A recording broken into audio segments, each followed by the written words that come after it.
Recently, I've been very let down by Pinterest. Yes, partially because it's about 300 ads for every one singular real picture, but also because as I've been scrolling, it's been less so inspiring me and more so overwhelming me. It's just been making me feel bad that I don't have enough time, money, or energy to really curate my idealistic Pinteresty wardrobe. But then immediately after that thought, I was like, wait, I don't want to be my Pinterest board. I want to be fucking better than my Pinterest board.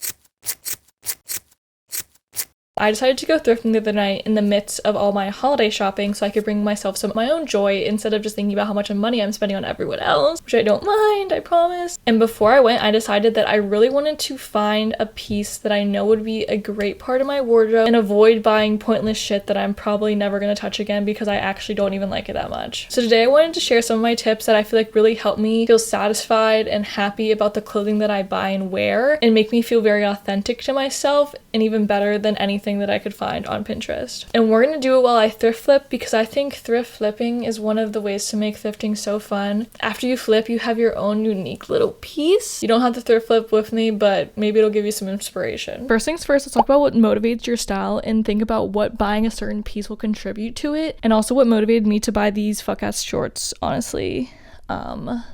Giving little boy on the playground. Okay, moving closer now that you've seen my shorts. I think there's two different ways that you can tap into what really motivates your style. Disconnect from the social media that is inspiring you just for a minute. Just for a moment. We don't need to get rid of it entirely. I'm not saying like throw your iPhone out the window. We spend so much time on our phones. Anything that you could possibly like, trust me, you have probably already seen. You do not need to scroll on Pinterest for the 600th time just to try to get some inspiration from it. The inspiration is already in here. Trust me. I think when we scroll on Pinterest or TikTok apps like that, it just really overwhelms our brain because you'll be swiping and you're like, oh, I love that jacket. Oh, I love that shirt. Oh my God, that color would look so good on me. And while all those things may be true, it's like you don't need to know all of that. So when we take a step back, when we're thinking about what we want to buy, this allows our brains to actually come with the good ideas rather than just being influenced by what you've seen 5 seconds ago. So we use these shorts, for example. Sorry, I can't get a good full body shot. My room is not big enough and or I'm not skilled enough with my camera to get a good full body shot. So recently, because of a video that I'm going to be putting out soon, stay tuned for that, I've been thinking a lot about trends in the past and styles in the past, media, music, everything that has inspired me today. And so earlier in the day before I went to the thrift store, I was thinking a lot about Skins UK, the Tumblr era, cute girls that take pictures of their feet with oil spills, and little shorts with tights were very big in that era. Obviously, they've been coming back into cycle now. So when thinking about what I wanted to add to my wardrobe, I was considering both my own personal opinion, because I've always loved the little shorts, and also the new current trends so that I could find something that would really suit my personality and style. But let's be honest, there's so many cute little shorts on Pinterest, and even if they're all technically the same style, I was really looking for something that was more grungy, like a true plaid. I wasn't looking for like a gingham, and just like dark muted tones. But when I think about my two forms of inspiration, one being Skins UK Tumblr era, that was a much more like neutral toned time. So I know if I bought super colorful ones, I probably wouldn't wear them that much because I just feel like I wouldn't really be into that. So now that we have our motivation in mind, let's decide what we're going to do with these shorts. Take a wild guess. Gonna make them shorter. So we're gonna take our shorts. Let's just see what style, what length we want to go for. Kind of wanting to go between fingertip length and a little bit shorter. I was raised in a somewhat conservative household, so I get a little bit scared internally when my shorts are a little bit too short. So we're gonna go for that middle ground here. I think that.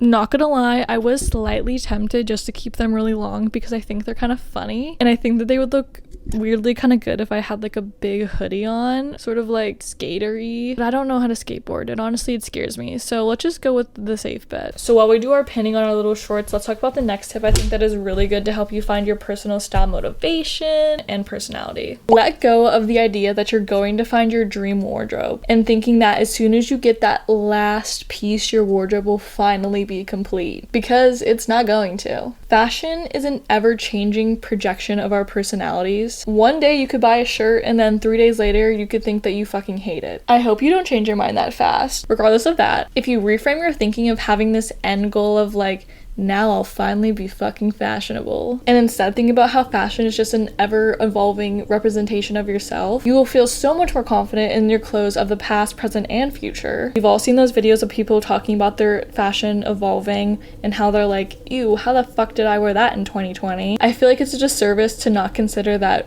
hey, those trends were fashionable at the moment. Maybe I wasn't just wearing them in the way that was true to me. Because I feel like if your fashion choices are true to you, you'll never really regret them. I always think about this when I see people who are still like classic 2012 scene, because they still look good. None of that is really fashionable nowadays, but when people wear stuff that's like actually their personality, it bleeds through so hard. Like when I see a scene person and they have their crazy side part, I'm like, damn, I wish I could pull off a crazy side part like that. I know it wouldn't be true to me, but they still look so good. I think a way to sum up what I mean by this, they're like, hey, I'm into like mob boss wife aesthetic right now. I just hate the name of that aesthetic. Sorry. So instead of maybe going out and buying a whole bunch of mob boss wife inspired type clothing, maybe just buy like a jacket that could also work with like the rest of the clothes you already have. Because I feel like it's more likely that you're going to wear that jacket again in the future if it kind of coordinates with a lot of the different styles that you're into, rather than trying to curate a very specific image.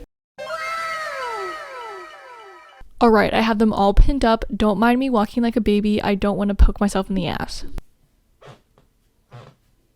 Loving them so far, loving the length. I did kind of fail to realize that these are pleated. I do like the pleat, which is why I bought them. But when you cut the pant, the pleat kind of goes like, woo, like wherever it wants, you know? I'm just going to be mindful of that whenever I actually sew it down, that I'm like folding the pleats correctly. The holidays are around the corner and I feel like low-key Christmassy in these. I don't know why. Maybe because they remind me of like the pajamas that I would wear when I was younger on like Christmas morning. But I think if I'm like going out one night, I could wear these and they'll be really cute. So now let's talk about some tips that are like, I'm in the thrift store right now, I am seeing the clothing, I am so overwhelmed, I don't know where to go, where's my mom? Don't buy something that doesn't properly fit you unless you are going to be doing sewing or thrift flipping. Because even if you think you will, you most likely will not actually take it to a tailor to get it fixed. I think something people fail to consider whenever they're looking at their Pinterest board and comparing themselves to them is that typically the Pinterest outfits that like really fit the person so well, and I mean like physically. And I'm not saying you have to look like the Pinterest girls on the boards, but just finding clothes that feel comfortable and that you look comfortable in. Like for example, I love the mini skirt. I think it's so cute, but I won't buy a mini skirt from a thrift store or usually any store, because even on a fun night out where a mini skirt would make sense,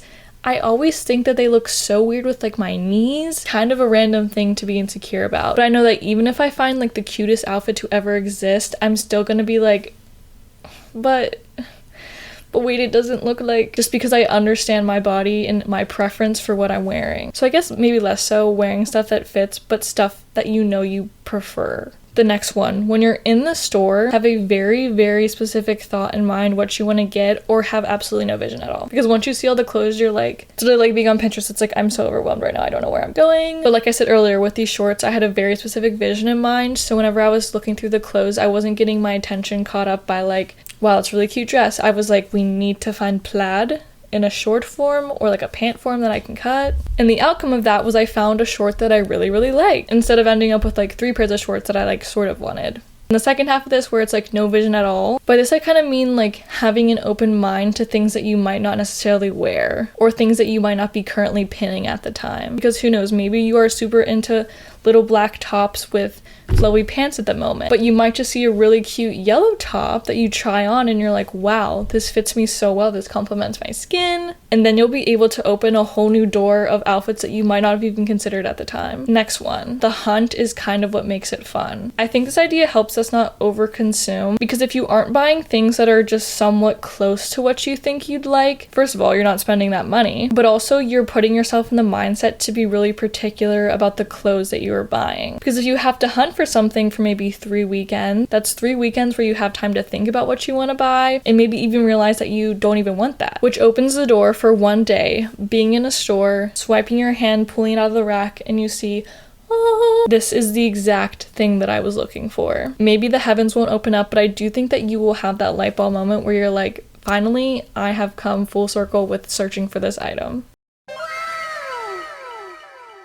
Yo, I'm trying so hard to get my full outfit in the video, but it's just not happening, I don't think it's in the cards for us tonight. I think this is the best angle we're gonna end up with. Just pretend you can see my face. Anyways, these are the shorts. All completed, loving the length with my little duckies. Also, I didn't tie my shoes because I'm not going outside. I'm gonna try to get an up close of them. Also, this actually only took me like 30 minutes total. Obviously, I was filming and stuff, so it took a little bit longer.